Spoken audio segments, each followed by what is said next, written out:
ырайымдуу Аллах Тааланын аты менен баштап, жараткан Аллах Таалага мактоолор, пайгамбарыбыз Мухаммад Мустафа саллаллаху алейхи вассаламга салам салаваттар айтып, урматтуу аталар, урматтуу агалар, бүгүн сиздер менен жума сабагында, жума баянында жаратканга кулчулук кылуу үчүн кайрадан жолугуп олтурабыз. Кудайым буйрса алдыдагы жарым саатта бүгүнкү биздин жамаатка жеткирүүбүз милдет болгон, түшүндүрүүбүз шарт болгон тапшырмалардын, талаптардын бирөөсү бул мына ошол соода сатык маселеси. Соодадагы береке, соодадагы кыянаттык, соодадагы жалган же мына ошол сооданын адал арам шарттары жөнүндө урматтуу мусулман бир туугандар. Соода бул буюмду буюмга алмаштыруу. Акча жок учурда, мурдаракта буюмду буюмга алмаштырган. Китеп алуу үчүн бир кой берген, кой алуу үчүн дагы бир жыгачын берген, башкасын берген. Акча жок учурда соода деп буюмга буюмду алмаштыруу айтылган. Ал эми экинчи түрү бул акчаны акчага алмаштыруу. Бүгүнкү күндөгү биздеги валютанын милдети. Рубльди долларга, сомду еврого жана башка. Бул дагы сооданын бир түрү, бир башка валютадагы акчаны экинчи башка валютадагы акчага сатуу. Үчүнчүсү бул буюмду, стаканды, сууду, телефонду бүгүнкү биздин соода акчага сатуу. Акчага сатуу бүгүн эми бардыгы акча менен ченелип калды, бааланып калды. Бизге керектүүсү мына ошол эмне? Товарды, колуңуздагы буюмду акчага сатуунун шарттары. Азирети Умар радиаллаху таала анху базар аралап кирип, адамдардан сооданын эрежелерин сурап, канткенде адал болот, кантип сатса болот, кантип сатса болбойт. Эгер ошону билбей калган адамдар алдынан чыгып калса, базардан кууп чыгарып коет эле, анткени сен сооданын илимин билбегендиктен арамга, бузукулукка кирип кетесиң деп, адамдарга зулум кылып коесуң деп. Демек, бүгүн базарга чыгам, дүкөн ачам, дагы бирдеме кылам дегенде адамдардын бардыгы сооданын жол жобосун билип алыш керек экен. Кантип сатса болот, канча пайда көрсө болот, кантип сүйлөсө, кантип реклама кылса болот, жана башка сыяктуу. Азирети Умар сооданын эрежесин билбеген соодагерлерди же базарга барган алуучуларды базардан чыгарып койчу экен. Сен сооданы түшүнбөйт экенсиң, элге зулум кылып коесуң деп. Кудай Таалага эң жаккан рызкы бул пешене тер менен табылган рызкы. Адал пешене тер менен табылган акча. Пешене терден кийинки эле эң адал акча бул соодадан табылган акча. Бир шарты ошол соодада жалган аралашпаса, арам аралашпаган болсо. Демек, соода бул Аллах Таала тарабынан адал кылып берилген кесиптердин бир түрү. Адам баласынын бала чаканы багуу үчүн кыла турган бир кесиптин бир түрү. Аллах Таала Бакара сүрөсүнүн 275 аятында «Ва халаллахул бай'a ва харрамар риба». Аллах Таала сооданы адал кылды, сүткордукту, пайызды, кредитти арам кылды дейт. Демек, Аллах Таала адал кылган нерсе бул момундар үчүн пайдалуу болгон, берекелүү болгон бир кесип, соода кесиби. Кесиптер алымдар айтат 3 түрдүү болот дейт. Биринчиси бул кол өнөрчүлүк, бирдеме жасайт. Экинчиси дыйканчылык, жер айдайт, башка кылат. Үчүнчүсү соода дейт. Ушул үчөөсүнүн ичинен эң сооптуусу соода дейт. Эгер жана мен жогоруда айткандай жалган аралашпаган болсо. Эмне үчүн десе, анткени адамдар соода кылыш үчүн өзүгө керек болгон, муктаж болгон, зарыл болгон нерсени базарга же ошол эмне соода кыла турган бир түйүнгө, башкага издеп келет, ошого зарыгып, муктаж болуп келет. Мына күн суут атат, бүгүн мисалы үчүн базарга баргандар сапожка үчүн барат, куртка үчүн барат, üşүп калдым, башка болдум деп. Демек, барган адам ошол нерсеге зарыгып барат. Эгер сен ошол адамдын муктаждыгын чечип, кыянат кылбастан, ашыкча баа койбостон, маркасынан, башкасынан, сапатынан алдабастан жанакы адамга соода кылган болсоң, кесиптердин эң Кудай Таалага жаккан сооптуусу бул соода кесиби экен, урматтуу мусулман бир туугандар. Пайгамбарыбыз саллаллаху алейхи вассалам ошондуктан дагы ат-таджирус садиq Ma'al anbiya va shuhada va siddiqin. Çınçıl sodager paygambarlar menen, çınçılдар менен Allah жолунда курман болгон шахидтер менен кыяматта чогуу тирилет деп айтат. Демек, чынчыл соодагерлер эң сооптуу амалдарды аркалагандар, үй бүлө бала чакасын адал ырыскы менен баккандар экен. Соода болуш үчүн негизги эрежеси эки тараптуу келишим. Аласыңбы, сатамын. Экинчиси алдым, саттым. Болду, сен айткан баа мага жакты, мына сенин буюмуң дагы мага жакты, сенин машинаң мага жакты, же квартираң мага жакты. Алдым, саттым деген эмне болуш керек? Келишим болуш керек. Үчүнчүсү мына ошол эмне? Алынып аткан, соода болуп аткан товар бар болуш керек. Мына стаканды сатып атам дешим керек. Жок нерсени сатканга болбойт. Жок нерсени сатканга болбойт. Сооданын негизги шарты сатып аткан нерсең бар болуш керек. Мунан бүгүн биздин аалымдар бир эле нерсени мына ошол эмне жанакындай кылып зарылчылык болгондугу үчүн, анан ошол адамдарга ишенүүчүлүк болгондугу үчүн, анан ансыз арга жок экендиги үчүн мына биздин жанакы строй компаниялардын квартира саткандыгынын соодасын жайыз деп айтат аалымдарыбыз. Болбосо ал эмне кылат? Шумкардамына квартира алам деп келипсиз, мына ошол асмандагы 12-нчи этаж сиздики дейт. Жок алы. Катлабан казыла элек. Эрежеге сасак ушул соода дурус эмес. Бирок аалымдарыбыз муктаждыктан келип жарайт дейт. Анткени эмне? Бул эмне жанакы бул колго карма башка кылып көрсөтүү эмне мүмкүн эмес болгондугу үчүн. А бирок өнүккөн мамлекеттерде ошол эле биздин кээ бир строителдер качып барып антип Дубайда башкада стройка кылып атат. Ал жактарда мына ошол эмне Сауд Арабияда мисалы үчүн мен умрага дайым барып жүрөм. Ал жактарда ошол эмне бүгүнкү мына биздин гик мамлекет салып берип аткан сыяктуу бүткөндөн кийин жашай турган кылып туруп сатат экен. Балким бизде дагы эмне жанакы строительдерибиз байып, анан ошол бүткөн даяр квартираны алганга элибиздин дагы бир деңгээли жетсе, балким бул соода дагы бир карала турган жагдайы бар. Бул соода дагы бир эмне башынан карала турган бир жагдайы бар, бирок бүгүнкү күндө муктаждык ошол нерсеге болгондугу үчүн эмне аргасынан ошол өзү асли сатып аткан нерсең, мен мына телефонду сатып атам дешим керек да. Дубайдан телефон келет, ошону аласың деген соода жарабайт. Ошондуктан бүгүн бизде жанакы мына машина алдыргандар, башка кылгандар, бүгүн мына онлайн товар заказ бергендер Кытайга, башкага жанакы сүрөттө баары бактылуу, жашоодо кандай ким билсин демекчи, рекламада сүрөттө башкача кызыгып кетип сүрөттөгүдөй деп туруп акчаны которот, антет мынтет, анан колго алганда эле такыр башкача нерсе. Бир эле мисал, мен өзүм келинчегим акча котор жанакындай туз сала турган, чай сала турган жанакындай бирдеме алып атам деди. Анан макул деп бир канча сом аз эле акча өзү. Котордум, бирок келгенде мына стакан сыяктуу жана зубочистка сала турган, ухачистка сала турган бир кичинекей жанакы айнектен болгон 3 ушул стакан сыяктуу эле неме экен. Андан көрө мына одноразовый стакан жакшыраак. Сынып калбайт, башка болбойт. Демек, сооданын бардык түрү жарабайт эгер кийин талаш тартышка алып бара турган болсо. Ал эми көрбөй туруп, кармабай туруп жок нерсени соодалашкан бул сөзсүз эмнеге алып барат? Талаш тартышка алып барат. Кайсыл соода талаш тартышка алып барса, ал соода дурус эмес, урматтуу мусулман бир туугандар.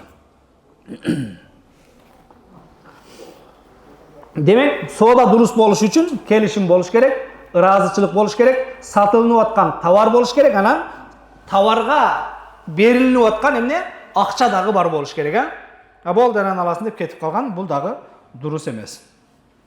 Анан соода болуусу үчүн ошол соодагер акылдуу болуш керек, акыл эстүү болуш керек, ак менен караны, жакшы менен жаманды айырмалай билген болуш керек. Акылы кемирак болгон болсо же жаш бала болгон болсо, ошого эмне жанакындай кылган, ошону менен соода кылган соода дурус эмес. Аны сен канчалык алдап, башка берип, кызыктырып бир игрушка берип, анын бир баалуу буюмун алып койгон менен, аны алып барып нотариуска, башкага, госреестрге апарып кол койдуруп койгон менен, ал соода болуп эсептелинбейт, анткени ал акылы жок болгондугу үчүн же жаш бала болгондугу үчүн. Бирок кээ бир жаш балдардын соодасы дурус болот, ал ошол эмне ата-энеси тарабынан маъзун деп коет, жанакындай уруксат берилинген. Бул бизде мына жанакы эшигибиздин астындагы жанакы кичинекей комоктордо, дүкөндөрдө көп кездешет. Ата-энеси намаз окуганы кеткенде, дааратканага кеткенде, же бир аз чарчаганда ошол эмне жаш кызын баласын отургузуп коет. Кирсең ошол памперс сата берет, жанакы чупа-чуп сата берет, жвачка сата берет. Анткени баалары жазылынган, башка кылынган. Ошол жанакы жаш бала болсо дагы ошол соода дурус. Ошол эмне биз берип аткан 100 сомду, 200 сомду санап алганга жарагандыгы үчүн атасы апасы мен чыкканга чейин эптеп тура аласың деп коюп койгондугу үчүн. Бул ошол эмне жанакы белгилүү эле бир нерселерге болгон соодасы жарайт. Ошол магазиндин ичинде эмне бар? Чупа-чупс, мороженое, супу, сокмок, ошого окшогон нерселерге жарайт. Анан, демек, Шумкардамыл айткан, ата-энеси уруксат берген жаш балдардын соодасы дурус болот деген. Демек, буга ата-энеси уруксат берип, камокко магазинге отургузуп коюптур. Демек, мунун бардык соодасы дурус болот деп туруп, машинаңды сат, үйүңдү сат деп аны менен договорлошсоң жарабайт. Ал ошол магазиндин ичиндеги саналуу эле нерселерге уруксат алган, ошолорго гана тиш өтөт.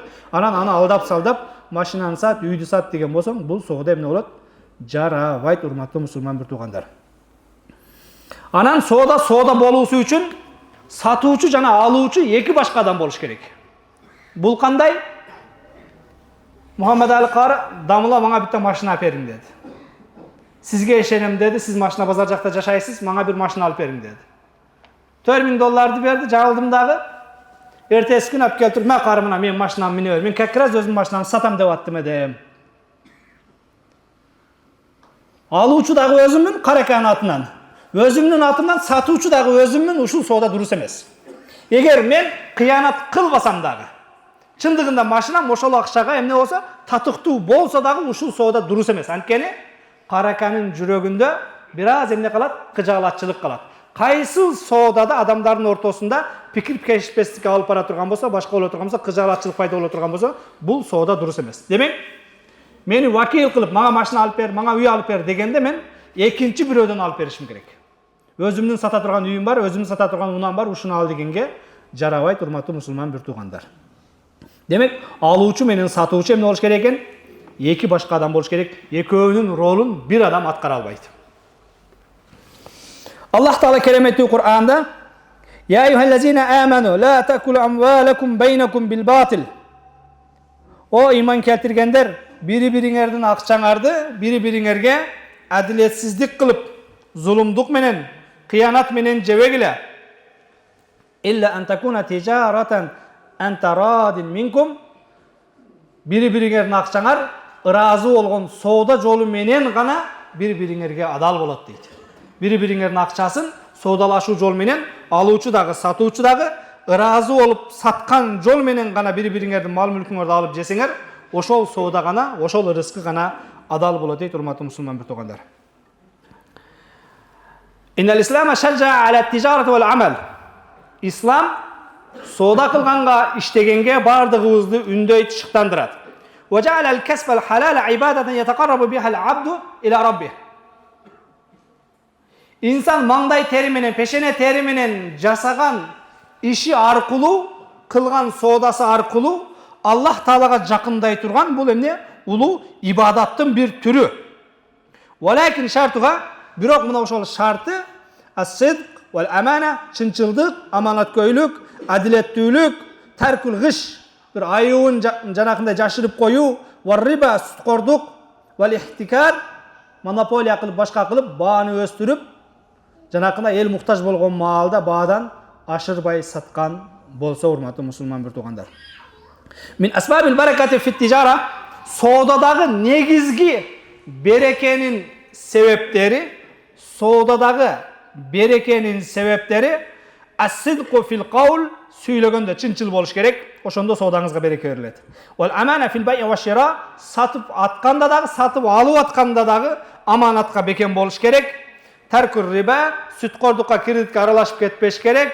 Ва сухула ва рифq fil muamala, алуучу жана сатуучу бири-бири менен болгон мамиледе сылык, сыпайы, жумшак болуш керек. Ва таркул ихтикар ва зулмун нас, адамдарга зулумдук кылып, монополия кылып, жана биздеги карантиндеги ун саткандар сыяктуу бар унду дагы жашырып коюп, бир жумадан кийин сатам, 10 күндөн кийин сатам деп бааны ашырган сооданын берекесин качырат. Ал эми ушул нерселер болбогон болсо, ошол соода берекелүү болот дейт, урматтуу мусулман бир туугандар. Сооданын дагы шарттары алган адамга дагы, саткан адамга дагы кыянат, зулум кылбаш керек.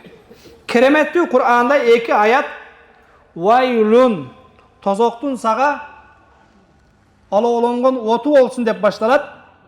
Мына ошонун бирөөсү, экөөсү тең адам акысы боюнча, мына ошол бизге тийиштүүсү вайлун лил мутаффифин. Таразадан алдагандарга Аллахнын тозогу болсун, азабы болсун. Аллазина изакталу алан наси ястауфун. Адамдардан тартып алып атканда көбүрөөк алат. Ва изакалухум ва вазанухум юхсирун. Кайра сатып атканда грамынан, салмагынан азайтат дейт. Демек, алып атканда 1 литр жыг алат, сатып атканда 999 грамм сатат. Алып атканда 1 килограмм алат, сатып атканда 980 грамм кылып. Шекер сатабы, un сатабы, семент сатабы, бензин сатабы, солярка сатабы, суу сатабы айырмасы жок. Мына ушул эмне? Ар ким кайсы тармакта бизнес кылган болсо, мына ушул сиздер үчүн. Таразадан алдагандарга, граммдан алдагандарга тозоктун вай деген өрөөнү болсун. Алар алып атканда ашыкча алат, сатып атканда кемитип берет дейт. Кыямат күнү бардык соода адилет өлчөм менен таразаланат. Аллах Таала кереметтүү Кур'анда вaqimul wazna bil qist wa la tukhsirul mizan. Таразада адилет болгула жана өлчөмдөрдү кемитпегиле дейт. Демек, таразада адилет болуп, өлчөмдөрдү кемитпегиле, ар бир граммына, тыйынына жооп бере турган күн бар, текшериле турган күн бар дейт, урматтуу мусулман бир туугандар. Wa awful kayla wal mizan bil qist. Өлчөмдү жана таразаны толук адилеттүү кылып бергиле дейт Аллах Таала кереметтүү Кур'анда. Грамдаганда, таразалаганда толук кылып адилеттүүлүк менен өлчөп бергиле, анын жоопкерчилиги бар дейт урматтуу мусулман бир туугандар. Пайгамбарлар адамдарга кыянат кылган эмес. Соодасында болсун, жүрүм турумунда болсун, дааватында болсун, адеп ахлак менен гана кызмат кылышкан. Ход сүрөсүндө Шуайб пайгамбардын элине айткан сөзү. Ва ла табхасун наса ашяахум ва ла та'сау фил арди муфсидин. Адамдардын буюмдарын кемсинтпегиле, жерде бузукулук менен жашабагыла, бузукулук менен басып жүрбөгүлө дейт.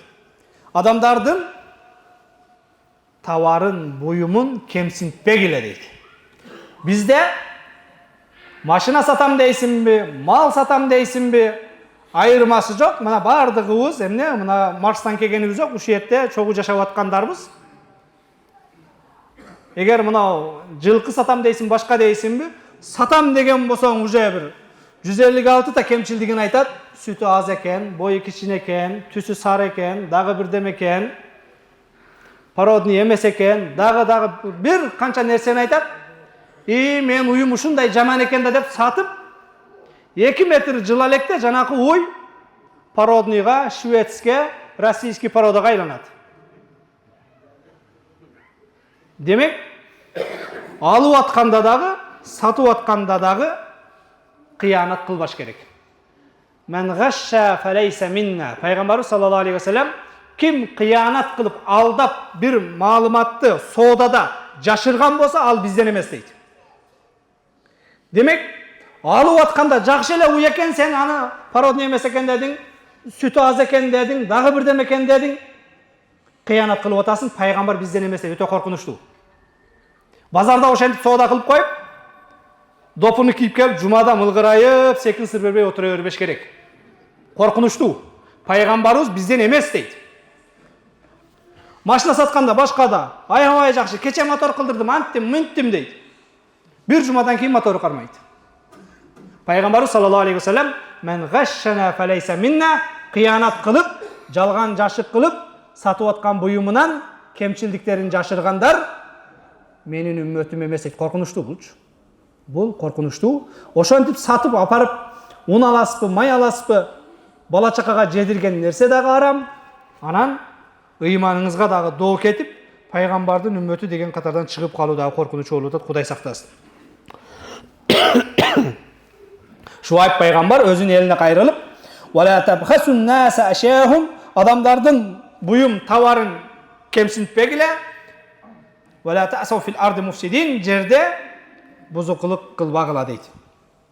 Peygamberimiz sallallahu aleyhi ve sellem özünün kutu hadislerinde saudagerler tuğralı fe in sadaka ve beyyena burika lehuma fi bey'ihima. Eğer aluvçu dağı, satuvçu dağı çınçıl bolup kemçildiklerin bayandap durup soğuda kılgan bolsa ekөөsü, bulardın soğudasına bereke verilir. Ve in kataba ve kezaba. Eğer kemçildiklerin jaşırıp, jalgan aytıp soğuda kılgan bolsa, muhiqat barakatu bay'ihima, soğudalarının berekesi jok kılınat, jokko çıgat deydi, urmаттуу musulman bir tuğanдар. Demek bereke degen eптеп жанакы сооданы түшүнбөгөн, базарды түшүнбөгөн, жанакы көз ойноктоп калган, галдырап калган, машинанын моторун түшүнбөгөн, ходовойун түшүнбөгөн, маркасын түшүнбөгөн бирөөдү алдап салдап көзүн оюп алып, арзан машинаны кымбат сатып, көбүрөөк акчаны чонтойго салган, бул береке эмес. Береке Аллах Таала кайсыл нерсеге берекени берген болсо, ошол береке. Bir misal менен ачыкка чыгат. Dünyada it köpпү, koy köpпү? Bir koyчунун 100 koyu, 1000 koyu oluşu mümkün, 2-3 ele koy kaytargan iti болады. Dünyada koy bat koyu, it bat koyu. It 3 ayda bir tuat. Bir tuğanda 10'ga çeyin tuat. Koy bir жылда bir tuat, rasa жақшы қараған болса, bir жылда 2 tuğuşu mümkün. Redka semizleri 8 tuat, болбосом жалғыздан эле туат. Itke потребность көппү, койго потребность көппү? Жаназада ham soyup атабыз, тойда ham soyup атабыз, бирөө туулса ham, өлсө ham бала калган кой. Демек, bir жылда bir tuğulup атат. Тойда ham, ашта ham, патада ham, башкада ham, орозада ham койдун башы кетип атат. 3 ayda bir 7-8'den tuğup атат, her 3 ayda 7-8'den. Бирок кой көп. Береке деген көп тапканда, көп эптеп, урдап, сурдап, оңдон соңдон салганда эмес. Кайсыл нерсеге Кудай береке берип койсо, ошол нерседе. Кой берекелүү, пайгамбарлар кой баккан деп жана койчулар азыр реклама кылып жүрүп атпайбы? Демек, береке деген Аллах кайсыл нерсеге береке берсе, мына ошол нерседе. Алдап, салдап, эптеп, бирөөдү күйдүргөндө эмес. Пайгамбар саллаллаху алейхи ва саллям, "Рахималлаху раджулан самхан иза баа." Сатканда жумшак болгон кишиге Кудай ырайым кылсын. Самхан иза иштара, сатып алганда жумшак болгон кишиге дагы Кудай ырайым кылсын. Самхан иза иктада, бирөөдөн карызы бар болгон болсо, ошол карызын сураганда дагы, таксыр карыз берип коесузбу деп, жумшактык менен сураган адамга Кудай Таала ырайым кылсын дейт. Демек, сатып атканда дагы жумшак болушубуз керек экен, алып атканда дагы жумшак болушубуз керек экен, анан бирөөдөн карызыңды өндүргөндө дагы жумшак болуш керек дейт. Анан жумшак болсо, жана карыздар адам, жумшак сурап атат, пока зарлемес экен деп күйдүрүп жүрө бербеңиздер, а? Карыз алгандан кийин бериш керек. Пайгамбар саллаллаху алейхи ва саллям "Вазну ва ауфу." Тараза менен так өлчөп, толук бергиле дейт. Тараза менен так өлчөп, саткан нерсеңерди толук бергиле дейт. Урматтуу мусулман bir туугандар, заправщиктер бар, граммдан алдаган, темир, жыгач саткандар бар, сантиметрден алдаган, базарда кийим кече саткандар бар, маркадан алдаган, таксисттер бар, түрү менен алдаган, мугалимдер бар, убакыттан алдаган, врачтар бар, дары дармектен алдаган, жол салгандар бар, асфальттан алдаган. Кыскасы, ким кайсыл тармакта жооптуу болуп, мугалим болосузбу, врач болосузбу, соодагер болосузбу, куруучу болосузбу, строителдер бар, сапаттан, башкадан, квадрат метринен алдаган. Мына ошол нерседе кыянат кылынган болсо, тапкан акча арам, берекенин жок экенин эске алыңыздар. Кече эле шайлоо өттү. Кээ бир шайлоо участкаларында шайлоо жокко чыкты. Мына ошол кээ бир адамдардын Кудайдан коркуп, элдин, жердин келечегине ушул азамат жарайт дебестен, убактылуу бир 1000 сомго, 2000 сомго добушунун саткандыгынын айынан. Ошентип добуш саткандар башкалар мамлекеттин, коомдун берекесин качыргандар, урматтуу мусулман бир туугандар. Демек, биздин тема бирөөдүн акысы соода сатык жөнүндө болуп атат. Эгер бул соодада кыянат болбой турган болсо, пешене тер менен кемчилдигин айтып сатылына турган болсо, эң берекелүү дагы, Кудай Таалага жаккан дагы кесип бул соода экен. Ламма кадим Абдурахман ибн Ауф ал-Мадина, Меккеден Мединага мусулмандар көчүп келгенде, качып келгенде, Абдурахман ибн Ауф деген дагы сахаба келди. Арада алейхи Саад ибн Рабиа ан юшатираху мала. Саид ибн Рабиа деген Мадиналык сахаба, о Абдурахман ибн Ауф, менин байлыгымдын жарымын сен ал деди. Сага жардам берейин, сени үй жайыңды, мал мүлкүңдү ташап араң качып келдиң деди. Абдурахман ибн Ауф бул кишиге кайрылып туруп, баракаллаху лака фи ахлика ва малик, үй бүлөңө, малыңа, байлыгыңа Кудай Таалам береке берсин, дуллини аля сук, мага базарды көрсөт деди. Базарга барды дагы сооданы баштады. Мына ошол пайгамбардан үйрөнгөн сооданын эрежеси менен аткаргандыгы үчүн бир канча күндөн кийин Абдурахман ибн Ауф садака ала тургандар барбы, зекет ала тургандар барбы деп Мединадагы байлардын катарына кирди. Урматтуу мусулман бир туугандар, соода эгер арам аралашпаса, кыянат аралашпаса, бул адамдын жашоосун, турмушун оңдой турган бир берекелүү, эң жакшы кесиптерден. Усман ибн Аффан радыйаллаху таала анху тажиран аминан, соодагер чынчыл эле бул киши. Хатта суммия ганиyan min tijara кариман фи садака. Керек болса бул киши Мединада ушундай бир лакап менен аталды, Усман радыйаллаху таала анху. Соода менен байгандардын эң байы, садака берүүдөгү эң берешенүүбүз деген кличкасы бар эле. Кайсы Усман десе, бая соода менен байган да, базар менен байган дейт экен. Бизде бүгүн белгилүү го, аны менен байган, муну менен байган, коррупция менен байган, таможня менен байган деп, яман тааныйсыздар. Усман радыйаллаху таала анху соода менен байган, садака берүүдөгү эң берешени деген кличкасы бар экен эле.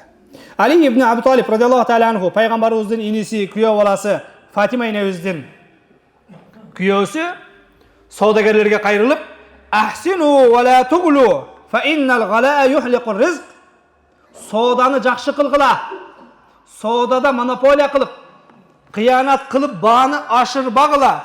Монополия кылган, бааны ашырган, адамдарга зулумдук кылган ырыскыны талкалайт деди. Ырыскыны жокко чыгар. Бүгүн жашоодо береке жок деп атабыз, башка деп атабыз. Ушунча чыгаша көбөйүп кетти деп атабыз. Бардыгынын сырлары, секреттери 14 кылым мурда биякта айтылыптыр. Демек, соода деген сөз бул сооданы түшүнбөгөн, базарга зарыгып келген адамдарды күйдүрүү эмес. Элге, коомго кызмат кылуу. Соода элди кыйнаган баалар күнөө. Демек, адилеттүүлүк менен, реалдуулук менен баа коюп элге пайдасын тийгизгендик, бул берекенин ачкычы, урматтуу мусулман бир туугандар. Зубайр ибн Аввам деген сахаба элге көп жардам кылып, ал учурда бүгүнкүдөй банктар жок, адамдардын акчасын сактап берүү үчүн мына ошол эмне атайын аманатка чогултуп берчү экен. Керек маалда кайра бересиң о Зубайр депчи. Алып башка кылып, ортодон инфляция болуп, убакыт өтүп, кайра аманаттар таркатыш керек болгон учурда Зубайр ибн Аввам Мединадагы эң бир чоң жери көп адамдардын бири эле дейт. Ошонун баарын сатып, адамдардан алган акчаларын кайтарып берген дейт, урматтуу мусулман бир туугандар. Демек, соодагер аманаттуу болсо, Аллах аны коргойт. Аманатты кайтаруу бул ыймандуудун ыйманынын белгиси. Зубайр сыяктуу адамдарга пайдаңды тийгизүү бул чыныгы момундук сыпат, урматтуу мусулман бир туугандар. Зикр анна таҗиран кана яби'у фи суq. Базарда бир соодагер бар эле. Фаважада фи сил'атиhi айбан фaqala ли нафсихи ла яхиллу ли ан ухфия ал-айб. Базарда буюм сатып аткан буюмунан бир кемчилдик көрүп калды. Анан өзүнө өзү айтты дейт. Мага адал эмес ушунун кемчилдигин жашырып саткан ким алам деп келсе дагы ачык айтып сатам деди дейт. Анан алуучу келген учурда алуучуга карап туруп, "Хазиги сил'a." Мынол буюмда, бул товарда, бул кылычта кемчилдиги бар. "Фа ин ши'та ахастаха ва ин ши'та тарактаха." Кааласаң сатып ал, кааласаң жөн кой, мунун айыбы бар деди.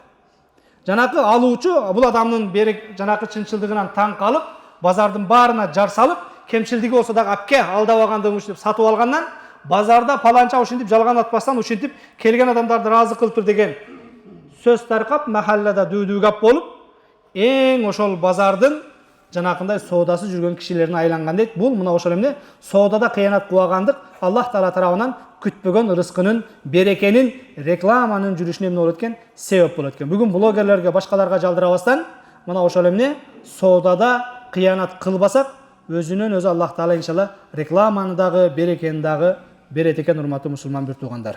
Суфиян ас-Саури айтат: "Ат-тижарату била фикхин тарикун иля риба." Сооданын жол жобосун билбей туруп базарга барып соода кылган бизнесмен болгондук, бул адамдардын акысына кирип сүткордук кылганга жол ачат дейт. Сооданын эрежесин билбестен неме кылганда, өзү келди, өзү сурады, өзү көрбөдү деп жанакы кой көр дейт го, көр койун сатып атып. Айланып көр, тегеренип көр, кой көр дейт. Анын сыңарында эмне? Мына ошол эмне? Сооданын эрежесин билбей туруп базарга барган адам бирөөлөрдүн акысына киргенге, сүткордук кылганга жол ачат дейт. Iyyakum wal ghish fa innal ghishra yamhuqul baraka. Жалган айтып кемчилигин жашыргандан сактангыла соодагерлер, кайсыл тармакта соода кылбаңыз, анткени ал нерсе берекенин кетишине себеп болот дейт. Ман талабал халала а'анахулlah. Фудайл ибн Ияд айтат, кимде ким адал рызкын талап кыла турган болсо, Аллах Таала ага жардам берет. Ва ман талаба дуnya ли дуnya ваккалахуллаху илейха. Ким дүниөнү экинчи бир дүниөгө жетиш үчүн издеген болсо, Аллах Таала ошол иште аны өзүнө эмне кылат? Калтырып коет, өзүң аракетиңди көрө бер дейт, урматтуу мусулман бир туугандар. Демек, соода Аллах Таала тарабынан эң береке берилинген кесип экен, эң адал кесип экен, байыштын эң бир оңой жолу экен. Бир гана шарты, келген клиентке туура сүйлөгөн болсок, жумшак мамиле кылган болсок, анча-мынча ошол сиз сатып аткан буюмду түшүнбөгөн инсандарга ошол нерсенин оң терс жактарын түшүндүрүп айткан болсок, жогоруда айтып өттүм, жыгач саткандар бар, темир саткандар бар, мына жанакындай базарда бүгүн мына бут кийим сатып аткандар, куртка сатып аткандар, турецкий деп, башка деп, Кытайдан келген башка товарларга болор болбос бир сөз менен балдарыңызга Аллах Таала тарабынан берилип аткан адал рызкыны адал жанакындай арам жол менен алып албаңыз. Hazreti Ali мечитке кирип атып, мечиттин астында турган жаш балага төөнүн жүгөнүн карматып коет. Балам кармап турчу, мен азыр чыгам деп. Кирип намаз окуп атып айтат, азыр чыгып ушуга 5 дирхам берип коем дейт, кармап турган кызматыга дейт. Чыкса бала жок, жүгөндү сууруп алып кеткен. Барса базарда сатып отурат. Hazreti Ali далили жок, башкасы жок. Жүгөндү сат десе 5 дирхам дейт. Мә балам ошо 5 дирхамды берип атып айтат. Ушул 5 дирхамды Аллах Таала сага адал жол менен берем дедиле. Мен намаздан чыккачам туруп турганыңда разы болуп берет элем кызматыңа. Бирок сен уурулук кылып, арам жол менен баары ушул 5 дирхам сеники экен дейт. Анын сыңарындай контейнериңиздеги буюмуңузду Аллах Таала тарабынан уруксат берилинген эреже менен сатып, балдарыңызды адал нерсе менен багыңыз, грамынан алдай коюп, маркасынан алдап коюп, өзүңүзгө тиккен нерсени Made in Turkey деп жазып, жанагы этикетканы жабыштырып коюп, эми бүгүн ал нерсеге эч ким деле таң калбай калды. Баарыбызда компьютер бар, баарыбызда принтер бар. Ал нерсени кылып коюш бир оңой эле. Бирок ошол нерсе менен адал болгон балдарыңыздын рызкысын арамга айлантып албаңыз. Субхана раббика раббил иzzati amma yasifun ва саламун алал мурсалин валхамдулиллахи раббил аламин. Жараткан Аллах Таала баарыбызга ыйман исламда кадамдарыбызды бекем кылгынын. Аллахым ар тармакта кызмат кылып эмгектенип бала багам деп жүрөбүз, адал рызкы бергиниң. Аллахым жалгандан, күнөөдөн, мына ошол соодадагы кыянаттан бардыгыбызды сактагын. Аллахым жамаатыбызда строительдер бар, заправщиктер бар, врачтарыбыз бар, милицияларыбыз бар, укук коргоочуларыбыз бар. Бардыгыбызга мына ошол элдин аманаты жүктөлгөн, ошол аманатка кыянат кылбастан так аткарып, маянабыз менен, мына ошол кызматыбызга жараша акча алуу менен балдарыбызды, үй бүлөбүздү адал бакканды насип кылгын. Ошол адал рызкыбызга өзүң береке бергиниң. Аллахым рызкыбыз асманда болсо түшүрүп бергиниң, жерде болсо чыгарып бергиниң, алыста болсо жакын кылып бергиниң, жакындагы рызкыбызга берекеңди, адалны кошуп бергиниң. Ва саллаллаху таала аля хайрил Мухаммад ва аля алихи ва сахбихи ажмаин. Бирахматик